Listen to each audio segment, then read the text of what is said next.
Hello नमस्कार साथियों, आप सभी को स्वागत है आप सबका अपना परिवार प्रतिज्ञा परिवार पर। सो गाइस, लुसेंट के सीरीज का नेक्स्ट पार्ट में आपका स्वागत करता हूं। आज अध्याय 7 चलेगा बौद्धिज्म यानी कि बौद्ध धर्म के बारे में। इससे पिछले क्लास में आपको जैन धर्म और महाजनपद पढ़ा दिए थे। सो गाइस, क्लास को कंटिन्यू देखना, प्लेलिस्ट में जाकर सारे वीडियो पढ़ा हुआ है। आप सभी को पता है कि 67वीं बीपीएससी का डेट आ चुका है कि एग्जाम कब होगा। तो आप सबको पता है 67वीं बीपीएससी अप्रैल के लास्ट में होगा, लास्ट अप्रैल में। दरोगा पीटी का एग्जाम रिजल्ट आ चुका है, तो मेंस का भी एग्जाम होगा। एसएससी में आपका सीएचएल का एग्जाम भी आपका बहुत जल्द मतलब नोटिफिकेशन उसका भी आ गया, वो भी हो जाएगा। तो इसमें सभी एग्जाम में लुसेंट एक बहुत बड़ी पोर्शन है और जीके का कमांड यहीं से अच्छी से होना है। सो आज हम लोग बौद्ध धर्म, यहाँ से 1-2 क्वेश्चन हमेशा एग्जाम में पूछ ली जाती है। तो समझते दोस्तों बौद्ध धर्म के बारे में। और ये अपना हुए गौतम बुद्ध, है ना। कौन हुए दोस्तों? तो ये अपना गौतम बुद्ध हुए। तो ये आपको गौतम बुद्ध साहब हुए, आपको गोड़ लग के प्रणाम कर रहे हैं गौतम बुद्ध बाबा। आप थोड़ा ध्यान दीजिएगा हम लोग पर, और लोग को थोड़ा कहिए कि चैनल को सब्सक्राइब वगैरह कर ले, लाइक शेयर करते रहे, है ना। चलिए भाई साहब गौतम बुद्ध की बात करते हैं। सबसे पहले इनके इंट्रोडक्शन समझते हैं, परिचय समझते हैं। तो संस्थापक है, फाउंडर है गौतम बुद्ध। तो बौद्ध धर्म का संस्थापक है गौतम बुद्ध। इसे लाइट ऑफ एशिया कहते हैं या एशिया का ज्योति पुंज कहा जाता है। तो सिंपल सी फंडा समझना दोस्तों कि एशिया का ज्योति पुंज किसे कहा जाता है। सो गाइस, याद रखना है, एशिया का ज्योति पुंज गौतम बुद्ध को कहा जाता है। इसे लाइट ऑफ एशिया कहा जाता है। जन्म की बात करते हैं, 563 बीसी में इनका जन्म हुआ था। लुम्बिनी कपिलवस्तु, नेपाल के तराई वाला क्षेत्र में। क्या नेपाल के कौन क्षेत्र में दोस्तों? तो याद रखना, नेपाल के तराई क्षेत्र में 563 बीसी में इसका जन्म हुआ था, कपिलवस्तु में। यह आपका इसकी जानकारी हमें कैंटोन चीनी अभिलेख से मिलता है। कहाँ से मिलेगा? तो गाइस याद रखना है, कैंटोन चीनी अभिलेख से जानकारी मिलेगा। इसका नाम बचपन का सिद्धार्थ है और इसका प्रतीक जो है कमल और साड़ है। तो बचपन का नाम क्या दोस्तों? तो सभी को याद रखना है, बचपन का नाम है सिद्धार्थ। बचपन का नाम सिद्धार्थ है और इसका प्रतीक जो है कमल और साड़ है। पिता का नाम आपसे पूछ लेते, पिता का नाम है सुदोर्धन, जो कि शाक्य गण के मुखिया थे, हेड ऑफ शाक्य गण, यानी शाक्य गण के मुखिया सुदोर्धन जिनका पिता का नाम है, जो कि आपका शाक्य गण के मुखिया थे। तो ये फादर्स के नाम पूछेगा, पिता का नाम पूछेगा तो क्या बोलना है? सुदोर्धन। कहाँ के मुखिया थे? तो गाइस याद रखना है, शाक्य के आपकी कुल के मुखिया थे आपको सुदोर्धन। यहाँ से आपकी क्या क्या क्वेश्चन बन सकता है? तो पहला, बौद्ध धर्म के संस्थापक Gautam Buddha, light of Asia कहते हैं। जन्म 563 बीसी में हुआ था, कपिलवस्तु, लुम्बिनी, नेपाल में। कैंटोन चीनी अभिलेख से जानकारी मिलता है। नाम इसका बचपन का सिद्धार्थ है, प्रतीक कमल और साड़ है। पिता आपका सुदर्शन शाक्यगण के मुख्य थे। 3 पॉइंट हम अच्छे समझ में यहाँ पे आ गया। आगे की बात करते हैं दोस्तों, इनकी माता का नाम से कुछ क्वेश्चन पढ़ लेते हैं कि इनकी माता कौन थी। तो इनकी माता का नाम है माया देवी, या कहीं कहीं इनके माता का नाम माया देवी या फिर महामाया भी होते हैं, महामाया। तो ये आपको याद रखना है, माया देवी या महामाया इनकी माता का नाम है। इनके जन्म के 7 दिन के बाद ही इनकी मृत्यु हो जाती है। तो महामाया जो है, ये गौतम बुद्ध के जन्मने के 7 दिन इसकी मृत्यु हो जाती है। गौतम बुद्ध को बचपन का नाम सिद्धार्थ है, सिद्धार्थ के जन्म के 7 दिन इनकी मृत्यु हो जाती है। तब इनके लालन पालन की मौसी करते हैं प्रजापति गौतमी। ऐसा कहा जाता है कि इनकी मौसी थी प्रजापति गौतमी, और इनके पिताजी ब्याह भी कर लिए थे। तो कहीं कहीं मौसी भी न रहेगा और कहीं कहीं इनका सौतेली माँ का भी नाम आएगा। तो इनको पिताजी ये मतलब इनकी मम्मी के बहन से ब्याह किए थे, तो मौसी भी होगी, सौतेली माँ भी नाम आते हैं। अब इनकी जब गौतम बुद्ध की बात करते हैं, तो गौतम बुद्ध भी बड़ा हुआ, मतलब सिद्धार्थ भी बड़ा हुआ। तो 16 वर्ष की अवस्था में यशोधरा नामक एक स्त्री से इसको विवाह कर दिया गया। 16 वर्ष की अवस्था में किसका विवाह हो गया? तो सिद्धार्थ यानी गौतम बुद्ध का विवाह हुआ। इससे इसका एक पुत्र पैदा हुआ जिनका नाम था आपका राहुल। तो गौतम बुद्ध का पुत्र का नाम क्या दोस्तों? तो याद रखना है, गौतम बुद्ध का पुत्र का नाम है अपना राहुल। अब यहाँ पे कुछ और बातें समझने की कोशिश हम करते हैं। एक आपका चन्ना नामक सारथी और कंथक नामक घोड़े जो है, इसी को चन्ना नामक सारथी का नाम पूछेगा तो क्या बोलना है, चन्ना बोलना है। तो चन्ना नामक अपन सारथी की बात करते हैं और कंथक नामक घोड़े की बात करते हैं। इसके साथ कपिलवस्तु की सैर पर गौतम बुद्ध निकल पड़ा था और 4 दृश्य देखा था। गौतम बुद्ध पहले कहीं जाता नहीं था भाई साहब, और जब वो दृश्य पर निकला अपना साम्राज्य को देखने के लिए गया तो वो 4 दृश्य देखता है। सबसे पहले एक बूढ़ा व्यक्ति देखा, एक बीमार व्यक्ति देखा, एक स्व देखा और एक सन्यासी देखा। तो 4 पॉइंट क्या क्या रखना है, बूढ़ा व्यक्ति, बीमार व्यक्ति और एक स्व और एक सन्यासी। क्या क्या बोलना, फिर से बोलिए एक बार। तो एक बूढ़ा व्यक्ति देखा सबसे पहले बूढ़ा व्यक्ति, फिर अपना एक बीमार व्यक्ति, फिर अपना स्व और फिर एक आपका सन्यासी देखा। आगे क्यों हम बात करते दोस्तों, तो ये इतना देखने के बाद गौतम बुद्ध जो वही गौतम बुद्ध पहले कहते थे कि भाई साहब ये संसार जो है ना, वो संसार जो है सुखों से भरा है। अब गौतम बुद्ध कहा लगा कि भैया लगता है संसार दुखों से भरा है। कहा कि भैया अपने सारथी चांद से पूछा कि ये क्या है, तो कहा भाई साहब ये बूढ़ा व्यक्ति है। उसके बाद कुछ दूर गया, कर ये क्या है रे भाई साहब, तो कहा भैया ये बीमार व्यक्ति है। कर ये क्या है, तो कहे स्व है और ये क्या है, तो एक सन्यासी है।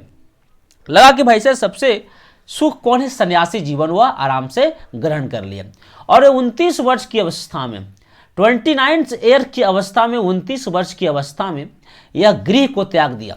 याद रखना दोस्तों, जब गौतम बुद्ध का जीवन समान गुजरा, उसके पिताजी राजा महाराजा के तरह मुखिया थे, मतलब अच्छे खानदान से, तो गौतम बुद्ध कभी उनको लगा ही नहीं कि दुख है कुछ। और पहली बार वो बूढ़ा व्यक्ति देखा, कहा कि यह क्या, उसको पता भी नहीं था कि बूढ़ा था। उसके सारथी ने कहा कि महाराज एक दिन सब ना सब बूढ़ा होगा। एक बीमार व्यक्ति देखा, कहा ये क्या है, कहा महाराज एक ना एक दिन सब कोई बीमार पड़ेगा। फिर एक स्व को देखा तो कहा महाराज एक ना एक दिन सब मरेगा। फिर कहा क्या भाई साहब, का सन्यासी है। तब वो इसी को देखते हुए 29 वर्ष की अवस्था में कहा कि अब हम सन्यासी जीवन को ग्रहण कर लेंगे। 29 वर्ष की अवस्था में यह घर को त्याग दिया, house arrested in the age of 29। अब यह जब घर को त्यागा तो इतिहास में इसको कहा गया महाविनिष्क्रमण। क्या, महाविनिष्क्रमण कहा गया। इसी को अंग्रेजी में आपका कहते हैं मेगालोपैथी, यानी कि मेगालोपैथी या महाविनिष्क्रमण कहा गया। और उसका चिन्ह जो है वो आपका प्रतीक चिन्ह है। तो गृह त्यागने का चिन्ह क्या है दोस्तों, प्रतीक चिन्ह है। अगर आपसे पूछेगा कि भाई साहब इसका जन्म का चिन्ह क्या है, तो कमल और साढ़ है। और गृह त्यागने का प्रतीक है आपका घोड़ा है, इसका प्रतीक चिन्ह। अब इसकी ज्ञान की प्राप्ति से कुछ पॉइंट हम समझने की कोशिश करते हैं कि आखिर इसकी ज्ञान की प्राप्ति वाला मामला क्या क्या है ना। तो ज्ञान की प्राप्ति, गेन नॉलेज की बातें हमको समझने की हम यहाँ पे प्रयास करते हैं। अब समझना दोस्तों ज्ञान की प्राप्ति की बात क्या है, ये कैसे कैसे इन्होंने नॉलेज को ज्ञान किया। सबसे पहले वैशाली गया और वैशाली में इनका प्रथम गुरु मिले थे, उसका नाम था अलार कलाम। क्या, अलार कलाम।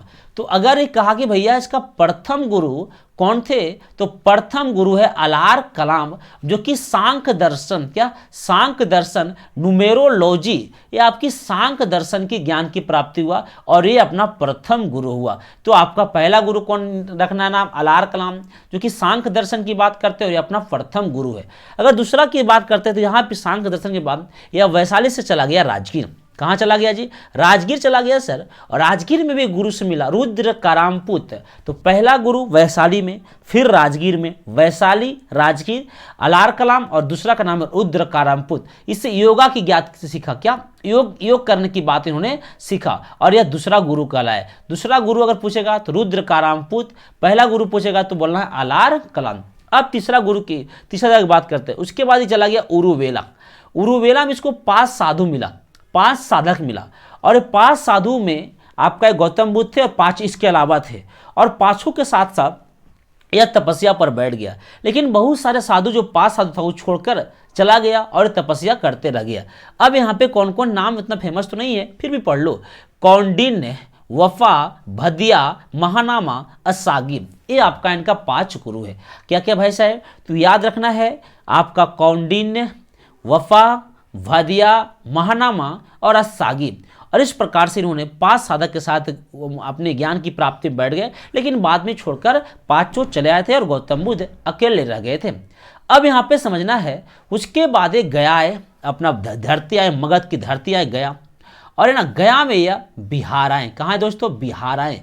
और बिहार में गया जिला है और गया जिला में एक जगह है बोध गया।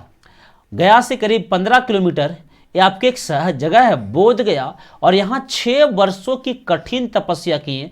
अब यह आपका देखिए पीपल के वृक्ष है, और पीपल के वृक्ष के नीचे ये आपका गौतम बुद्ध, अभी भी इनकी मूर्तियां हैं, देखो हिरन का हैरा है वगैरह वगैरह, बहुत सारा चित्र जानवर है। यह मूर्ति वर्तमान में भी आपको बोध गया में बना दिया गया है। जिनको भी बोध गया ट्राइब के एक बार जरूर देखिएगा इन्हें। अब 6 वर्ष की इन्होंने कठिन तपस्या की है, और 6 वर्ष की कठिन तपस्या, 29 वर्ष में ज्ञान के घर से भागा था, 6 साल कठिन तपस्या किया, तो टोटल डेट की हम बात करते हैं तो 35 ईयर हो गया, यानी 35 वर्ष की आयु में बैसाख पूर्णिमा की रात पीपल वृक्ष, और नदी का नाम है निरंजना, उसी को हम लोग बोलते हैं फल्गु नदी में, इनको क्या हुआ, ज्ञान की प्राप्ति हो गया। बोलो किसकी प्राप्ति दोस्तों? सर तो ज्ञान की प्राप्ति हुआ। कितना वर्ष की उम्र में? तो याद रखना है 35 वर्ष की उम्र में बैसाख की पूर्णिमा की रात। इनका जन्म भी बुध पूर्णिमा का हुआ था, ज्ञान की प्राप्ति भी बुध पूर्णिमा का हुआ था, और या बैसाख पूर्णिमा का हुआ था, और इनकी शायद मृत्यु भी बैसाख की पूर्णिमा को हुआ। इसलिए बैसाख पूर्णिमा को गांव देहात में अभी भी बुध पूर्णिमा के नाम से जाना जाता है। अब इनकी ज्ञान की प्राप्ति हुआ। अब इसको जैसे ज्ञान की प्राप्ति हुआ तब ये सिद्धार्थ जो है वह आपका बुध कहलाएं। स्थान कहाँ? बोध गया में। तो इसका प्रतीक क्या है? पीपल, या इसको कहते हैं बोधि वृक्ष। तो इतना सारा पॉइंट आपको ध्यान में रखना पड़ेगा कि सिद्धार्थ ज्ञान प्राप्ति के बाद सिद्धार्थ क्या कहलाते हैं? तो सर सिद्धार्थ बुद्ध कहलाते हैं। कहाँ ज्ञान की प्राप्ति हुआ? बोध गया में। कौन वृक्ष के नीचे? पीपल वृक्ष, या उसको बोधि वृक्ष कहते हैं। ये इसका क्या हो गया? प्रतीक हो गया। कौन नदी? निरंजन नदी के तट पर। किस दिन? बैसाख पूर्णिमा की रात में, इसलिए बैसाख पूर्णिमा को बुध पूर्णिमा कहते हैं। कितना साल में? तो 35 वर्ष की अवस्था में। कितना साल कठिन तपस्या किया? 6 साल कठिन तपस्या करने के बावजूद। अब जैसे इन्होंने उपदेश, अब ज्ञान की प्राप्ति तो कर लिया, जब ये ज्ञान की प्राप्ति किया दोस्तों तभी क्या देगा? उपदेश देगा।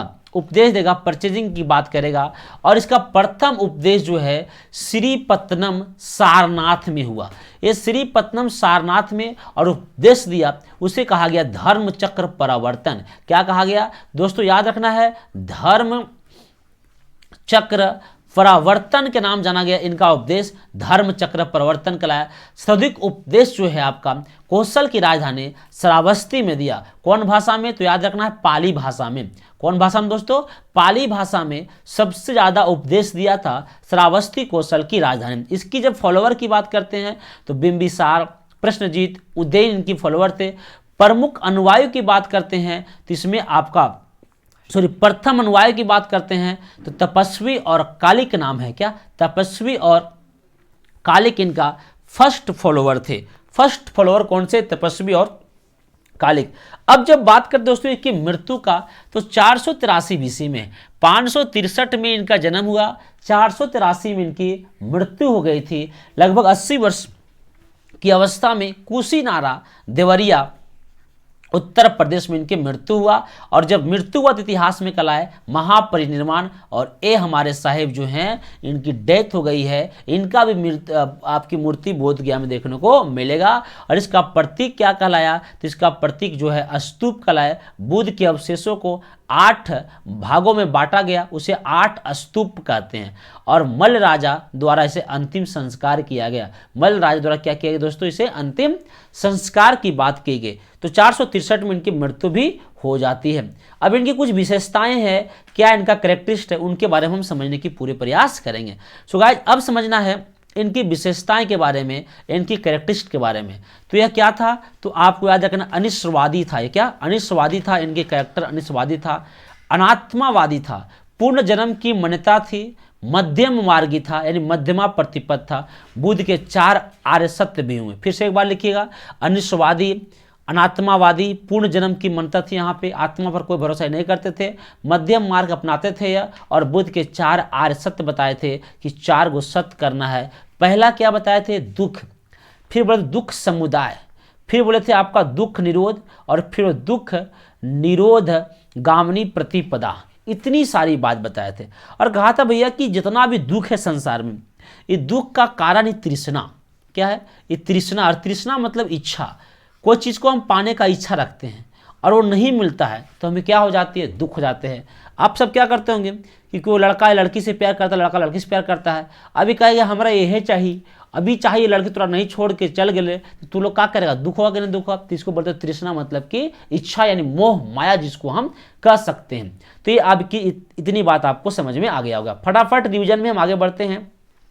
इन्होंने कहा था संसार दुखों से भरा हुआ है, क्या वर्ड था, संसार दुखों से भरा हुआ, और कारण भी बताया, रीजन भी कहा इसका एक ही कारण है, तृष्णा, इच्छा। इसलिए आप इच्छा को त्यागो, तृष्णा को त्यागो, मोह माया को छोड़ दो। और बौद्ध धर्म का परम लक्ष्य बताए थे निर्वाण, इच्छा समाप्ति, इच्छा समाप्ति या निर्वाण की प्राप्ति, इन दुखों से मुक्ति बताया गया था। अब इसकी कुछ बात बताए थे, प्राप्ति हेतु कुछ बात बताए थे कि बौद्ध धर्म का लक्ष्य हम कैसे प्राप्त कर सकते हैं। तो अष्टांगिक मार्ग दिए थे और 10 सील दिए थे। कितना मार्ग दोस्तों, अष्टांगिक मार्ग दिए थे। तो अब यहाँ पे इन्होंने कुछ अष्टांगिक मार्ग बताए थे। सबसे पहले अष्टांगिक मार्ग, उसके बाद 10 सील बताए थे। इसका निर्वाण जो होता है उसके बारे में समझते हैं। कहा जीवन मरण चक्र से मुक्ति है, प्रतीक जो है इसका पद चिन्ह है, प्रतीक क्या है इसका, पद चिन्ह है। अब यहाँ पे आगे की ओर हम समझने की कोशिश करते हैं, इनका अष्टांगिक मार्ग आखिर कौन कौन से है, कौन कौन से मार्ग जो है इनका अष्टांगिक मार्ग है, 8 को मार्ग है, वो कौन कौन से, यही बात को समझने की हम कोशिश करते हैं। कौन मार्ग दोस्तों, अष्टांगिक मार्ग। इसी को हम इंग्लिश वर्जन में यहाँ पे लिखने की कोशिश किया हम। सम्यक दृष्टि, सम्यक संकल्प, सम्यक वाणी, सम्यक कर्मांत, सम्यक आजीव, सम्यक व्यायाम, सम्यक स्मृति, सम्यक समाधि। मतलब कि ना तो सम्यक मतलब ना तो राइट, मतलब ना तो ज़्यादा कम ना तो बेसी, दृष्टि मतलब देखना, संकल्प मतलब डिटर्मिनेशन, संकल्प करना, वाणी मतलब बोलना, कर्मांत मतलब कर्म पर ध्यान देना, आजीव मतलब लाइवहुड, व्यायाम मतलब एक्सरसाइज के बारे में जानते हैं, स्मृति मतलब मेमोरी, मतलब अपनी मेमोरी को मतलब कंट्रोल, समाधि करने का मतलब हुआ कि आपका मेडिटेशन। ये आपकी 8 गो इनकी कौन मार्ग थे, तो गाइज इनके ना अष्टांगिक मार्ग थे। कितना अष्टांगिक मार्ग, तो 8, सम्यक दृष्टि, सम्यक संकल्प, सम्यक वाणी, सम्यक कर्मांत, सम्यक आजीव, सम्यक व्यायाम, सम्यक स्मृति एवं सम्यक समाधि। ये इनके अष्टांगिक मार्ग थे। और 10 गो सील बताए थे, अहिंसा सत्य असत्य, अहिंसा सत्य असत्य। अहिंसा मतलब वही हिंसा ना करना, सत्य मतलब सही बोलना, असत्य मतलब चोरी ना करना। 3 को पहले याद रखना, अहिंसा सत्य असत्य, अपरिग्रह किसी प्रकार की संपत्ति न रखना, अपरिग्रह किसी प्रकार संपत्ति न रखना, मद्य सेवन ना करना, शराब वगैरह ना पीना, असमय भोजन ना करना, मतलब खाना जो है बेटाइमली नहीं खाना, नॉन स्टॉप ईटिंग, सुखपद बिस्तर पर नहीं सोना, खूब गद्दा पर नहीं सोना है, धन संचय न करना, स्त्रियों से दूर रहना, नृत्य गान आदि से दूर रहना। खास करके भोजपुरी गाना से एकदम दूर रखना है। और भोजपुरी गाना से छोड़ दीजिए, भोजपुरी वीडियो एकदम नहीं देखना है, कट्टा तरह दुपट्टा वाला गाना से गजब में आ जाएगा। तो इससे आपका दूर रहने की बात हमारे गौतम बुद्ध के थे, पर इसमें कोई भी एक भी बात इनको फॉलो नहीं करते हैं। बस गांधी जी ने सिर्फ अहिंसा की बात यहीं से फॉलो थे और सत्य की बात यहाँ से इनको फॉलो किए थे। और आज भी अहिंसा और सत्य इनकी बात बहुत फेमस है। सो गाइज अभी भी आप लोगों ने अहिंसा का पर थोड़ा ध्यान दीजिए। आगे बढ़ते भाई साहब, अन्य कुछ अदर फैक्ट जो है, जो काफ़ी इंपॉर्टेंट फैक्ट है, उसे हम लोग अदर फैक्ट कहते हैं। एग्जाम में सवाल यहाँ से पूछी जाती है, बौद्ध धर्म का त्रिरत्न ऑफ बुद्धिज्म, इसमें बुद्ध धम्म संघ। तो बौद्ध धर्म का 3 रत्न कौन कौन है, बुद्धम संघ, बुद्धम संघ, बुद्धम संघ गच्छामि, याद रखना, बुद्धम संघ, बुद्धम संघ। तो 3 रत्न इसका याद रखना है, बुद्ध धम्म संघ, बुद्ध धम्म संघ। और इसमें प्रवेश करने की उम्र जो था वो आपका मतलब कि इसमें बुद्ध धर्म में प्रवेश करने की उम्र जो था वो 15 वर्ष था। उपसंपदा प्रवेश संस्कार करने का मतलब ये हुआ कि आप अपने माता पिता से पूरी तरह से डिसीजन लेकर ही इसमें आप एंट्री मार सकते हैं। अगर पूछे बुद्ध की अनुयायी की बात हम करते हैं, किसको अनुयायी दोस्तों, बुद्ध की अनुयायी की हम बात करते हैं, बड़ा ध्यान समझिएगा कि फॉलोवर्स ऑफ बुद्धा क्या है। तो भिक्षुक की बात करते हैं, सन्यासी है, यानी किसके जो पहला भिक्षुक थे आपके सन्यासी थे। उपासक मतलब होता है गृहस्थ, कहने का मतलब भिक्षुक हम उसको कहते हैं जो सन्यासी जीवन ग्रहण करता है। जो इसका अनुयायी थे वो 2 टाइप्स के थे, एक भिक्षुक थे और एक उपासक थे। भिक्षुक कहने का मतलब भिक्षा मांगना चलना, सन्यासी घर छोड़ देना, वो भिक्षुक लाते थे। उपासक मतलब था गृहस्थ में, गृहस्थ घर में ही रहकर बुद्ध भगवान को मानना ही उपासक कहलाता था। वैशाख पूर्णिमा की हम बात करते हैं, इसमें क्या हुआ था, तो बुध की जन्म भी हुआ था और बुध की ज्ञान की प्राप्ति भी हुआ था और बुध की ना मृत्यु भी हुआ था। तो वैशाख पूर्णिमा में बुध की जन्म, ज्ञान की प्राप्ति और मृत्यु भी हुआ था। तो बुध का जन्म भी हुआ था, ज्ञान की प्राप्ति भी हुआ था और मृत्यु हुआ था। और सबसे पवित्र दिन भी आपके आते हैं वैशाख पूर्णिमा, इनके लिए सबसे फेमस डेज था, मोस्ट होली डेज आपका, ये आपका वैशाख पूर्णिमा था। उम्मीद करते इतनी बात आपको दिमाग में सेट हो गया होगा। अब कुछ और बातें समझते हैं। भारत में उपासना की जाने वाली मूर्ति जो है प्रथम मूर्ति है, यानी भारत में उपासना की जाने वाली मूर्ति जो है प्रथम मूर्ति किसका है, गौतम बुद्ध का है। किसका दोस्तों, तो गौतम बुद्ध का है सर। और प्रथम मूर्ति मथुरा कला, आप देख रहे हैं कि प्रथम मूर्ति मथुरा कला, और सर्वाधिक जो है इसकी बात है गंधार कला में, और आप देख पा रहे हैं गंधार कला की चर्चा किया गया है। बुद्ध के अन्य नाम थे, अदर्श नेम ऑफ बुद्धा थे, जैसे कि इनको शाक्य मुनि बोलते थे, मैत्रेय बोलते थे, मतलब आने वाला, है ना। तो शाक्य मुनि या मैत्रेय ये बुद्ध की अन्य नाम था, आदर्श नेम थे। अब इसकी कहाँ कहाँ बात है, तो तिब्बत, भूटान, पड़ोसी देशों में बौद्ध धर्म का प्रचार पदसंभव गुरु रिनपांच ने किया था। याद रखना है कि तिब्बत, भूटान और ये आपके पड़ोसी देशों में, नेपाल में भी इसका खूब प्रचार है। तो ये दो देशों में प्रचार किया था पदसंभव गुरु रिनपांच ने। इनका संबंध बौद्ध धर्म के ब्रज शाखा से था, है ना। इनकी मूर्ति जो थी 123 फीट ऊंची, हिमाचल प्रदेश रेवालसर झील में था। तो कितने फीट मूर्ति इसका, 123 फीट ऊंची मूर्ति थी हिमाचल प्रदेश के रेवालसर झील में। अब इनका प्रसिद्ध मूर्ति की बात यही हम कर लेते हैं। अब यहाँ पे कुछ बौद्ध की संगतियाँ भी हुई। बौद्ध संगति समझते हैं ना, मतलब उसकी प्रचार करने की जो बातें होती है उसे हम लोग बौद्ध संगतियाँ बोलते हैं। तो इनका कुछ बौद्ध संगति भी हुए, जिसको कहते हैं आपका बुद्धा काउंसिल। सबसे पहले बौद्ध संगति खूब इंपॉर्टेंट है, डेट आपको याद रखना। किसका दोस्तों, बौद्ध संगति का डेट 483 BC में, 383 BC में और 255 ईसा पूर्व में, और ईस्वी के प्रथम शताब्दी। 4 बौद्ध संगति ऐसे याद रखना है, 483, 383, 255 और ईस्वी के प्रथम, 43255 ईस्वी के प्रथम, 43255 ईस्वी के प्रथम। प्रथम बौद्ध संगति राजगीर, वैशाली, पाटलिपुत्र, कुंडलवन। इसका कोडिंग है RBPK। क्या कोडिंग है, RBPK, मतलब कि राजगीर में हुआ था, वैशाली में हुआ था, पाटलिपुत्र में हुआ था और कुंडलवन में हुआ था। अब यहाँ पे शासक अध्यक्ष पर देखते हैं महाकश्यप। प्रथम बौद्ध संगति का अध्यक्ष था महाकश्यप के थे, सभाकामी, मोगली पुत्रुस और वसुमित्र। तो याद रखना MSMV, M से महाकश्यप, ए से सभाकामी, एम से मोगली पुत्रिस और वी से आपका वसुमित्र या अश्वघोष। अब यहाँ शासन काल क्या है सर, तो सबसे पहले अजातशत्रु, कोडिंग है AK, मतलब कि सर अ से अजातशत्रु, के से कालाशोक, ए से अशोक और के से कनिष्क। अब कैसे याद रखें सर, देखो भाई साहब, अजातशत्रु में 4 अक्षर 5 अक्षर, कालाशोक में 2 4 अक्षर, अशोक में कम अक्षर, कनिष्क में कम अक्षर। तो पहिलका के ऊपरे और कमका के नीचे अजातशत्रु, कालाशोक, अशोक, कनिष्क। तो प्रथम बौद्ध संगति 483 ईसा पूर्व में, कहाँ, राजगीर में, महाकश्यप, आसान का अजातशत्रु। द्वितीय बौद्ध संगति 383 ईसा पूर्व में, कहाँ, वैशाली में, सभाकामी, कालाशोक। तीसरा आपका 255 में, कहाँ, तो आपका पाटलिपुत्रा में, मोगली पुत्रुस और आपका अशोक इसका राजा था। चतुर्थ ईस्वी के प्रथम शताब्दी में कुंडलवन, वसुमित्र, अशोघोष और इसका साथ कनिष्क था। चतुर्थ बौद्ध संगति के बाद बौद्ध धर्म 2 भागों में बढ़ गया था। एक को बोलते थे हिनायन और दूसरा को बोलते महायान। तो 2 भागों में बढ़ गया। चतुर्थ बौद्ध संगति के बाद कितने भागों में बढ़ गया दोस्तों, 2 भागों में, हिनायन और महायान। हिनायन और महायान, तो 2 भागों में उन्होंने बांट दिया। आगे बढ़ते हैं, इंपॉर्टेंट कुछ और समझते हैं। तो आप यही आपका कंप्लीट हो जाती है कौन धर्म, बौद्ध धर्म। सो गाइस, आपका अपना परिवार प्रतिज्ञा परिवार स्टडी को अभी तक आप लोगों ने सब्सक्राइब नहीं किए हैं तो काइंडली रिक्वेस्ट फॉर यू, आप चैनल को सब्सक्राइब जरूर कर लीजिएगा। लाइक नहीं किए तो लाइक कर दीजिए, शेयर कर दीजिए, सब्सक्राइब एक बार फिर से कर दीजिए। और अगर आपको क्लास कैसा लगा वो कॉमेंट बॉक्स में हमें जरूर बताइएगा। तो टेक केयर गाइज, मिलते हैं नेक्स्ट क्लास में। तब तक के लिए आप सभी को जय हिंद, जय भारत, जय बिहार, जय प्रतिज्ञा परिवार।